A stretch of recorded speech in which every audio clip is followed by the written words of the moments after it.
એક એવી ક્ષણ જેણે દેશ આખાનું ધ્યાન ગુજરાત તરફ ખેંચ્યું હતું. સુરતના રસ્તાઓ પર લાખોની સંખ્યામાં લોકો રેલીઓમાં જોડાયા. એક વ્યક્તિના અવાજના સહકારમાં લોકો રસ્તા પર આવી ચડ્યા હતા. કોણ હતો એ વ્યક્તિ? ન તો એ રાજકારણી હતો, ન તો તે સેલિબ્રિટી હતો, ન તો એ ક્રિકેટર હતો. તો કોણ હતો એ હતો 22 વર્ષનો યુવાન. માત્ર 22 વર્ષનો યુવાન જેણે ગુજરાતની સરકારના હાજા ગગડાવી દીધા. અને એટલા માટે આપ સૌને હાથ જોડીને મારી વિનંતી છે કે આપણે શાંતિ બનાવી રાખીએ. તારીખ હતી 25 ઓગસ્ટ 2015. સ્થળ હતું અમદાવાદનું જીએમડીસી ગ્રાઉન્ડ. ગ્રાઉન્ડમાં હાજર હતી 5 લાખથી વધુની જનમેદની.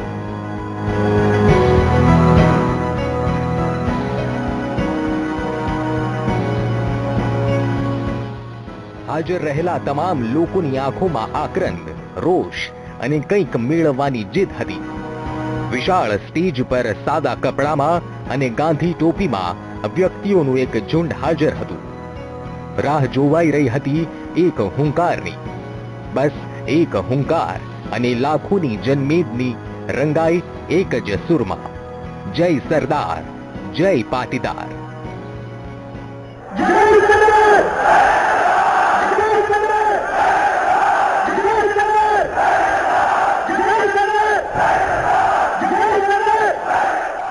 હુંકાર કરનાર બીજું કોઈ નહીં પણ 22 વર્ષનો એ જ યુવાન હતો જેણે મહેસાણા, વિરમગામ, સુરત તમામ જગ્યાઓ પર જનમેદની એકઠી કરી હતી.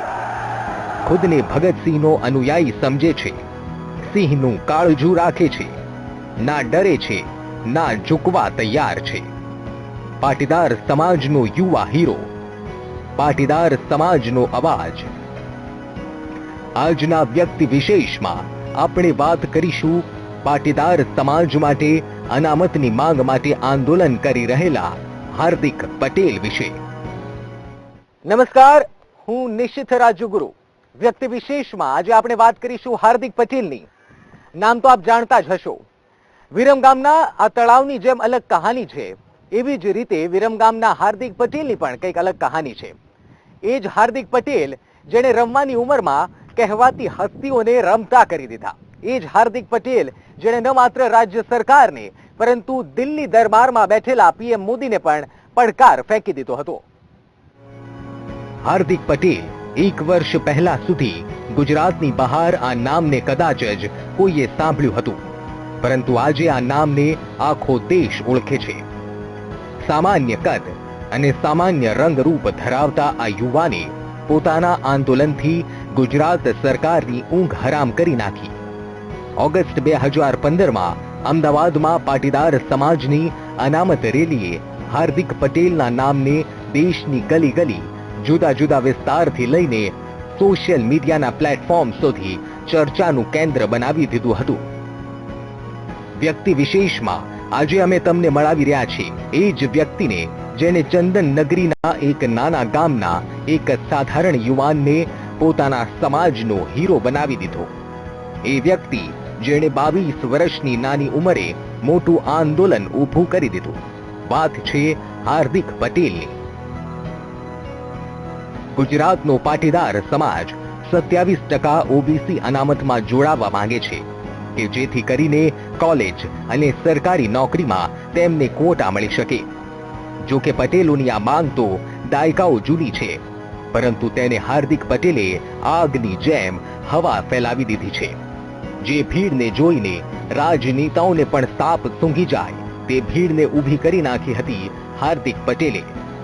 22 વર્ષનો હાર્દિક પટેલ રાજનેતા બન્યો ન હતો, પરંતુ પોતાના સમાજ માટે તે આશાનો ચિરાગ ચોક્કસથી બની ગયો હતો. સૌથી પહેલા એ જાણવું જરૂરી છે કે બાળપણમાં ટીખળ અને મસ્તી કરવાની ઉંમરમાં હાર્દિક પટેલ આંદોલનકારી કેવી રીતે બની ગયો.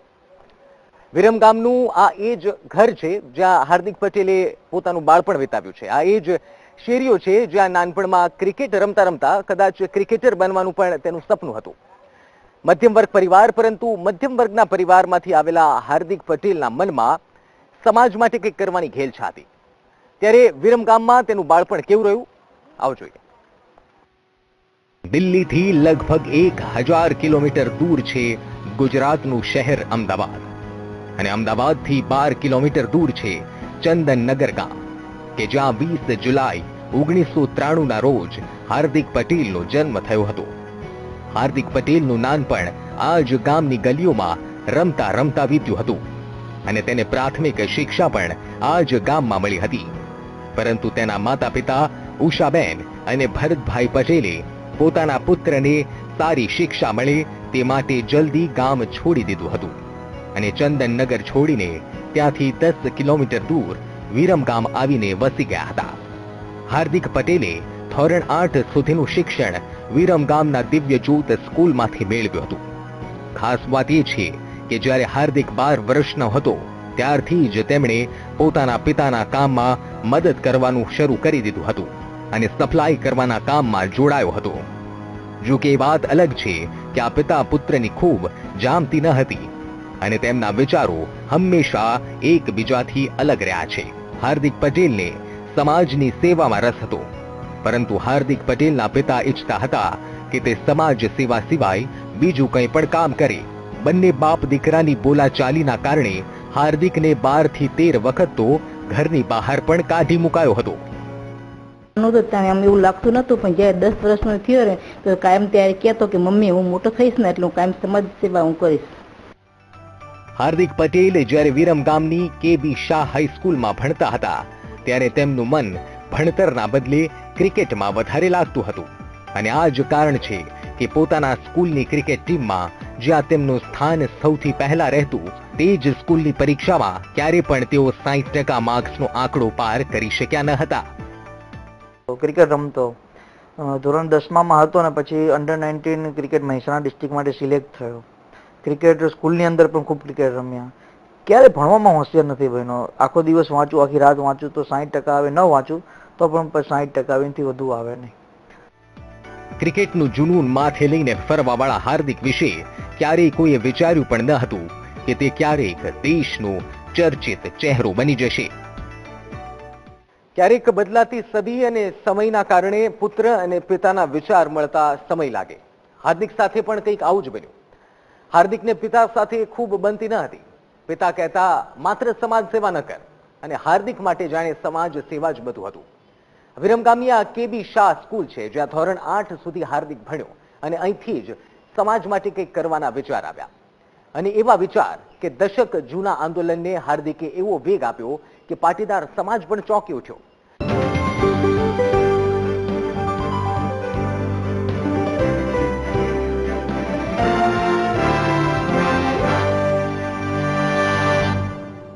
મેવો વધુ નરમ અને મુલાયમ ત્વચા.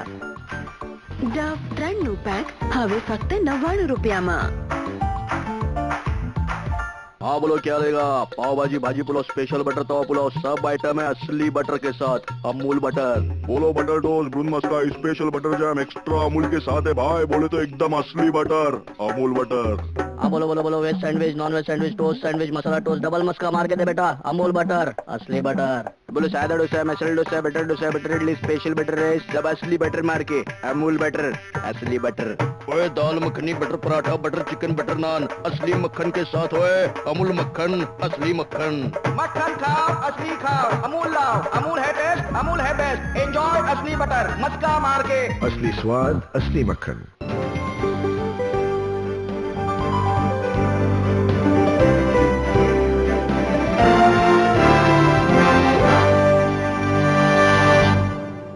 એસપીજી અને પાસે મળીને આંદોલન માટે લડત શરૂ કરી.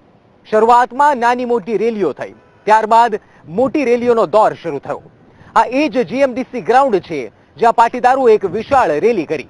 આ રેલીએ ન માત્ર સરકારની ઊંઘ હરામ કરી, પરંતુ કેન્દ્ર સરકારની તકલીફ પણ વધારી.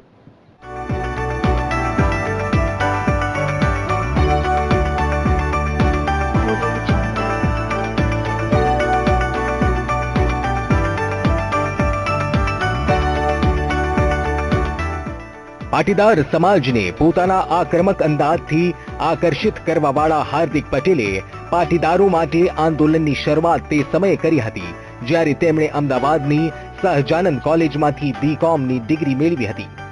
કોલેજનું શિક્ષણ પૂર્ણ કર્યા બાદ હાર્દિક પટેલના જીવનમાં વધુ એક વળાંક તે સમયે પણ આવ્યો જ્યારે 18 વર્ષની ઉંમરે તે પાટીદાર સમાજની સ્થાનિક સંસ્થા SPG એટલે કે સરદાર પટેલ ગ્રુપ સાથે જોડાયો હતો.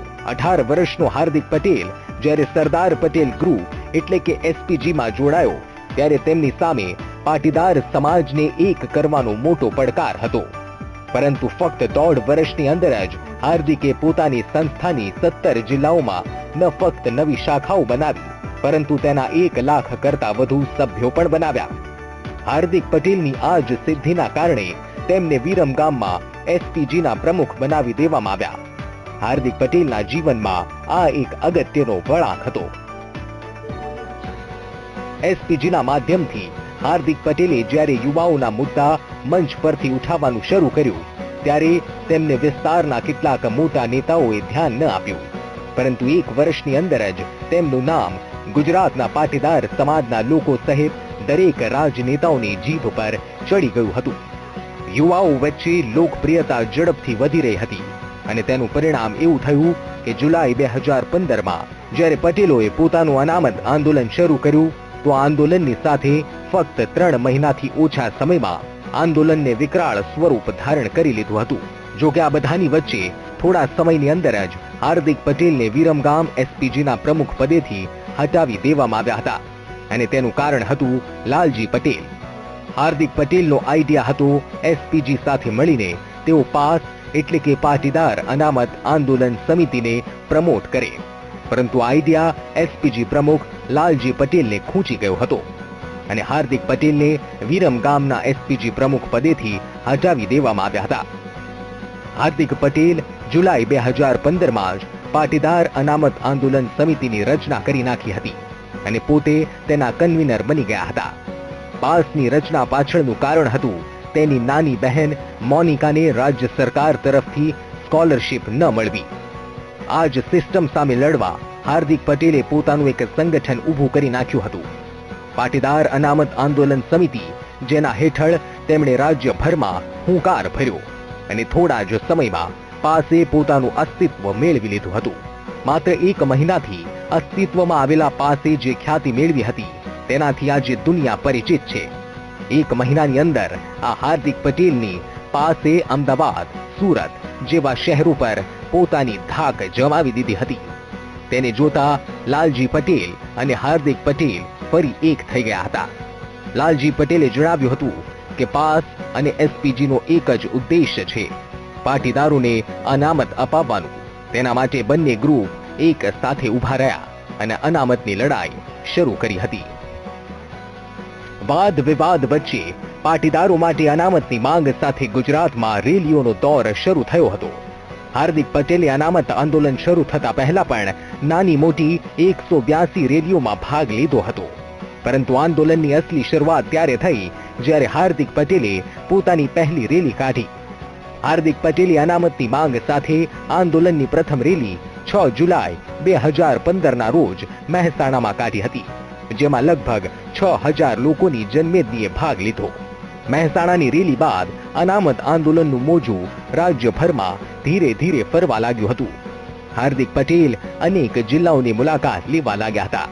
આ દરમિયાન તેમણે પટેલ સમાજને પોતાના આંદોલન હેઠળ જોડાવવા તૈયાર કર્યું. ખેડૂતોના રૂપે પોતાના ખભા પર હળ ઉઠાવવા વાળા સમાજને ખભા પર બંદૂક ઉઠાવવા માટે તૈયાર કર્યા. સોશિયલ મીડિયાથી શરૂ થયેલી એક નાની એવી પહેલ આજે એટલું મોટું આંદોલન બની ગયું છે કે 22 વર્ષના એક યુવાનની આંગળી પકડીને એ સમાજ ચાલી રહ્યો છે, જેની આંગળી EVM પર પડતા ગુજરાતમાં સરકાર બની જાય છે અને સરકાર ડૂબી પણ જાય છે. ધીરે ધીરે રેલીઓએ આક્રમક સ્વરૂપ ધારણ કર્યું અને એક તરફ મહેસાણામાં થયેલી રેલીમાં જ્યાં 8000 લોકો એકત્ર થયા હતા, ત્યાં આ સંખ્યા માણસામાં થયેલી રેલીમાં વધીને 25000 થઈ ગઈ હતી. ત્યારબાદ હાર્દિક પટેલે વિસનગરમાં રેલી કરી, જ્યાંથી અનામત આંદોલનને વેગ મળ્યો. પરંતુ લોકો ચકિત તો ત્યારે થઈ ગયા જ્યારે 18 ઓગસ્ટ 2015ના રોજ સુરતમાં રેલી નીકળી અને 10 થી 12 લાખ લોકોનો જનસેલાબ સુરતના રસ્તાઓ પર અનામતની માંગ સાથે ઉતરી પડ્યો હતો. હાર્દિક પટેલની એક હાંક પર સુરત થમી ગયું હતું અને તે સન્નાટાની ગૂંજ સુરતથી 300 કિલોમીટર દૂર ગાંધીનગરમાં સત્તાની ગલીઓમાં સંભળાવા લાગી હતી. હાર્દિક પટેલે સુરતીવાસીઓની જનમેદની એકત્ર કરી સરકારને હંફાવી દીધી હતી.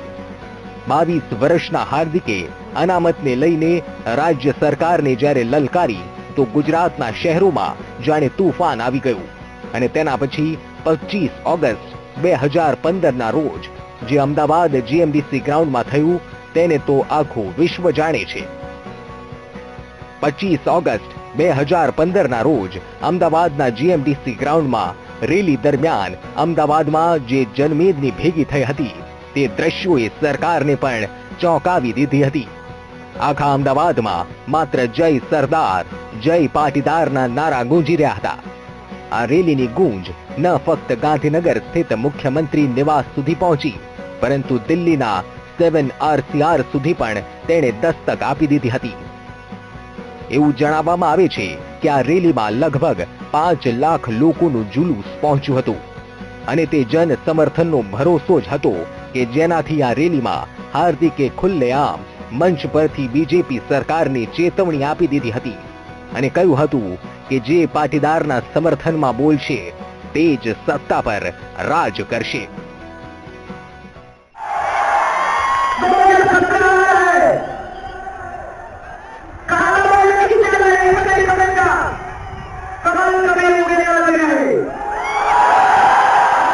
હાર્દિક પટેલ રેલીમાં એક બાદ એક પડકાર સરકાર સામે ફેંકતા રહ્યા અને ગ્રાઉન્ડમાં હાજર લાખોની ભીડ તાળીઓ વગાડી હાર્દિકનું સમર્થન કરતી રહી. આ રેલીએ હાર્દિક પટેલનું કદ વધારી દીધું હતું. શક્તિ પ્રદર્શન થયું, અનામત માટેની માંગ પણ ઉઠી, પરંતુ જીએમડીસીમાં જે થયું તે બાદ શાંત કહેવાતા ગુજરાતમાં અશાંતિ ફેલાઈ ગઈ. કોના કારણે તે અંગે ચર્ચા નથી કરવી, પરંતુ જે કંઈ પણ થયું તે પાટીદાર સમાજ હોય કે અન્ય કોઈ સમાજની વ્યક્તિ તેના માટે સ્વીકાર્ય ન હતું. નુકસાન પણ ગયું, પાટીદાર યુવાનો શહીદ પણ થયા, પરંતુ તેની પાછળ જીદ, ઉતાવળો નિર્ણય અને અનેક પરિબળો કામ કરી ગયા. કદાચ આ ક્ષણ ગુજરાતી નહીં ભૂલી શકે. હાર્દિક પટેલની એ તમામ રેલીઓએ સરકારની ઊંઘ હરામ કરી નાખી હતી, પરંતુ જીએમડીસીમાં તો હદ થઈ ગઈ હતી. હાર્દિક પટેલનો સીએમને ગ્રાઉન્ડ પર બોલાવવાની જીદે વાતાવરણમાં જોશ તો ભરી દીધું હતું, પણ સાથોસાથ તંત્ર માટે ચિંતા વધી ગઈ હતી. કારણ કે હાર્દિકે જીદ પકડીને બેઠો હતો કે જ્યાં સુધી આનંદીબેન નહીં આવે ત્યાં સુધી તમામ હાજર લોકો ઉપવાસ પર બેસશે.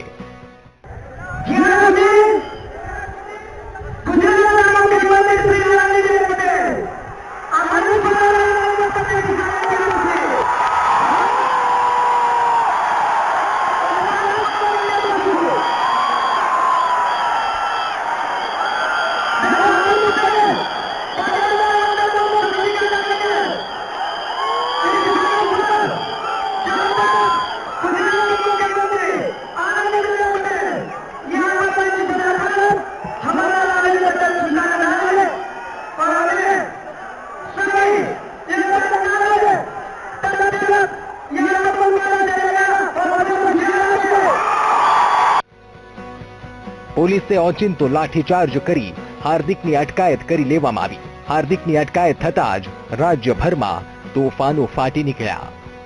પથ્થરમારો બસ સળગવા લાગી. ઠેર ઠેર સરકારી સંપત્તિને નુકસાન પહોંચાડવામાં આવી રહ્યું હતું.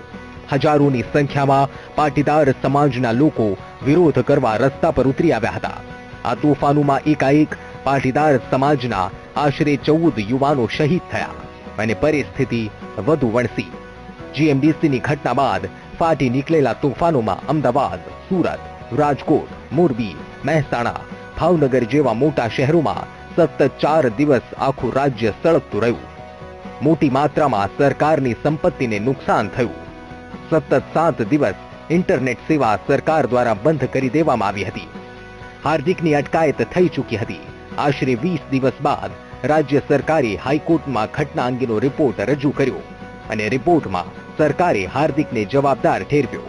સરકારે પોતાના રિપોર્ટમાં જણાવ્યું હતું કે હાર્દિકની અટક કર્યા બાદ હાર્દિકે કરેલા એક મેસેજના કારણે આખા રાજ્યમાં હિંસા ફાટી નીકળી હતી.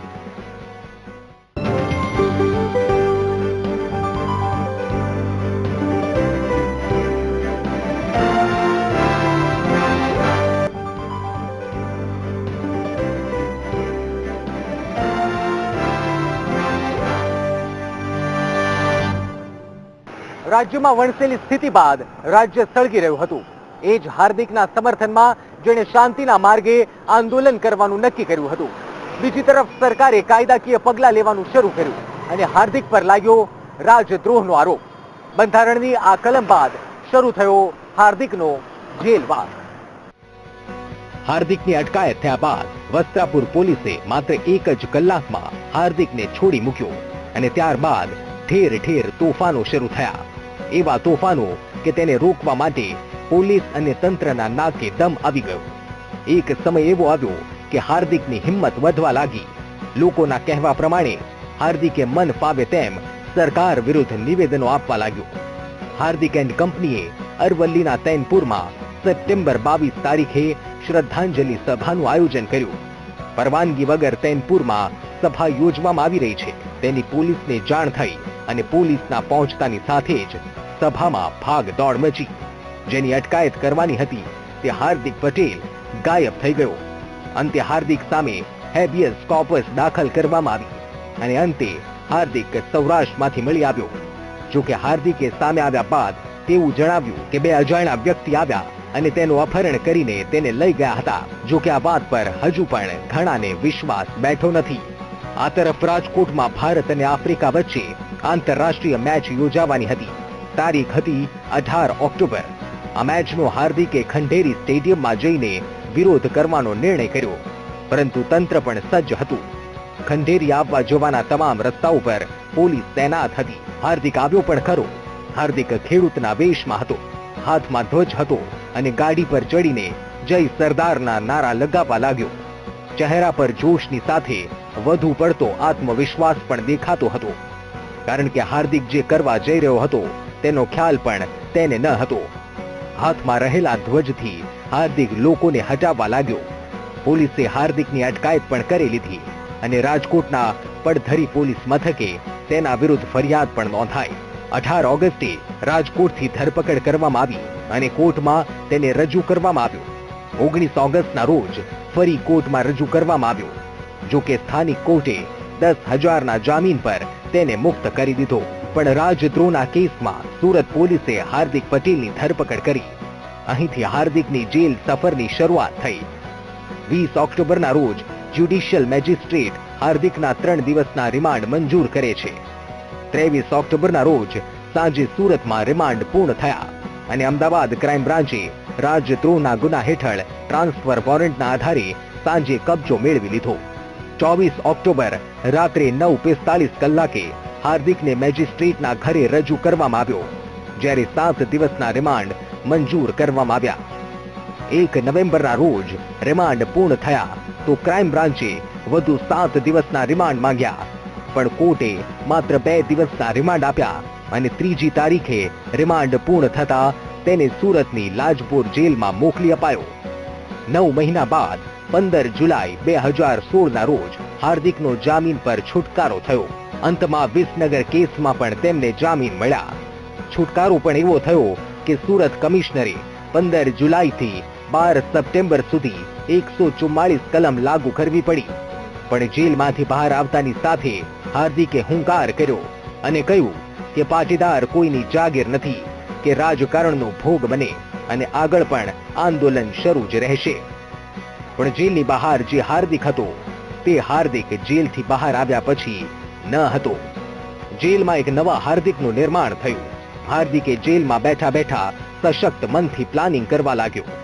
દેશદ્રોહના કેસ બાદ હાર્દિકને ખરાબ વિચાર પણ આવવા લાગ્યા. પણ એક મિત્રના સમજાવ્યા બાદ હાર્દિકે દ્રઢ નિર્ણય કર્યો કે સમાજ માટે ફના પણ થઈ જવાનો વારો આવે તો ભગતસિંહની જેમ ચહેરા પર મુસ્કાન સાથે ફના થઈ જઈશ. મારા કેટલા 23 વર્ષ છે, ભગતસિંહજીના બી 23 વર્ષ હતા. એમને દેશ માટે ફાંસી મળી, કોઈ વાંધો નહીં, દેશદ્રોહ લાગ્યો, સમાજ માટે ફાંસી મળતી તો ઓકે. પછી મગજમાં ઠાંસી લીધું હતું કે જે કરવું હોય સમાજ માટે કરવાનું. હવે કોઈ સમાધાનની પ્રક્રિયા આવે કે કોઈ પણ આવે, જો સમાજનું હિત થતું હોય તો જ કરવાનું છે. બાકી મજબૂત મન, અડગ અને સશક્ત માનવ તરીકે આ કાર્ય કર્યું છે. જેવી રીતે જેલની બહાર લાખો લોકોનો હીરો હાર્દિક હતો, તેવી જ રીતે અંદર રહેલા કેદી ભાઈઓ માટે પણ હતો. અંદર રહેલા કેદી ભાઈઓ સાથે હાર્દિકને ખૂબ સારું બનતું હતું, ત્યાં સુધી કે જુલાઈમાં જ્યારે હાર્દિક જેલ મુક્ત થયો ત્યારે અનેક કેદીઓ અને સ્ટાફ હતા જેની આંખો પણ ભીની થઈ ગઈ હતી. એક યુવાના મુખમાંથી નીકળેલા તીખા વેણ ક્રાંતિકારીની વ્યાખ્યા હોઈ શકે છે. હાર્દિકની ઉંમર પ્રમાણે તેનામાં રહેલા જોશનું કારણ તેની ભાષા પણ હોઈ શકે છે. જેલવાસ કર્યા બાદ હાર્દિકના મોઢામાંથી નીકળેલા એક એક શબ્દો સરકાર પર આક્ષેપજનક હતા, અને આક્ષેપ પણ કેવા કે કાપો તો લોહી પણ ન નીકળે. કદાચ હાર્દિકના હીરો બનવા પાછળ તેના તીખા વેણ પણ જવાબદાર હોઈ શકે છે. હાર્દિક પટેલ જો ઓછા સમયમાં વધુ ચર્ચામાં આવી ગયો હોય તો તેનું કારણ છે હાર્દિકની તેજ વાણી. પરંતુ આજકાલ આ જ વાણી હાર્દિક માટે સમસ્યા બની રહી છે. પણ હાર્દિકની વાણીએ જ તેને આ યુદ્ધમાં અર્ધ વિજય બનાવ્યો. પૈસા લઈને એડમિશન અને નોકરી મેળવવાની વાતથી શરૂ થયેલા આંદોલનની શરૂઆતથી જ હાર્દિક સરકાર પર પ્રહાર કરતો આવ્યો. એવું નથી કે હાર્દિકના શબ્દોનો શિકાર માત્ર ભાજપ બની છે, પણ કોંગ્રેસને પણ ક્યારેક ઉધડું લઈ લીધું છે. અનામતની માંગ માટે હાર્દિકે તમામ પેંતરા અજમાવ્યા છે અને આગળ પણ લડી લેવાના મૂડમાં જોવા મળી રહ્યો છે. આનંદીબેન પટેલ પણ પાટીદાર છે. આંદોલનની શરૂઆતમાં સમાજને આશા હતી કે રાજ્યના મુખ્યમંત્રી પાટીદાર હોવાથી તેમને વાતનો ફાયદો મળશે, પણ એ હદે આંતરિક વિખવાદ જામ્યો હતો કે આનંદીબેને ફેસબુક પર રાજીનામું આપવું પડ્યું, જે મામલે હાર્દિકે ફરી એક વખત આનંદીબેન પર પ્રહાર કરી દીધો. આનંદીબેને સત્તા એ એમના મૂર્ખતાના કારણે છોડવી પડી છે. કારણ કે એ જાણતા હોવા છતાં કે એબીસી ગેરબંધારણ છે છતાં એ આપી. અને આનંદીબેન એક મોહરો હતો, દિલ્હીથી આખું આયોજન ચાલતું, દિલ્હીથી સરકાર ચલાવવામાં આવતી હતી. અને આનંદીબેન જે બી કોઈ નિર્ણય લેતા હતા એ ઉપરથી દેવામાં આવતા હતા અને એ એમને કાર્ય કરવું પડતું હતું. 2017 માટે હાર્દિકે તો કહી દીધું કે કમળ ખીલવા નહીં દઈએ, પણ સામે તરફે ભાજપ પણ રાજ્યમાં છેલ્લા 20 વર્ષથી રાજ કરી રહી છે. કેન્દ્રમાં પણ ભાજપની સરકાર છે, ત્યારે તેને મહત આપવી આટલી સહેલી નથી. અમિત શાહ સીએમ બને, ભાજપ ચૂંટણી જીતે, એમનો આંતરિક પ્રશ્ન છે. પણ એક અમને ખબર છે કે જો અમિત શાહ ચૂંટણી જીતી જાય, અમિત શાહ મુખ્યમંત્રી બની જાય તો પાટીદારોનું અસ્તિત્વ નહીં રહે. અમે લોકો ભગતસિંહની જેમ અમારા ફોટા જ બનવાના છે.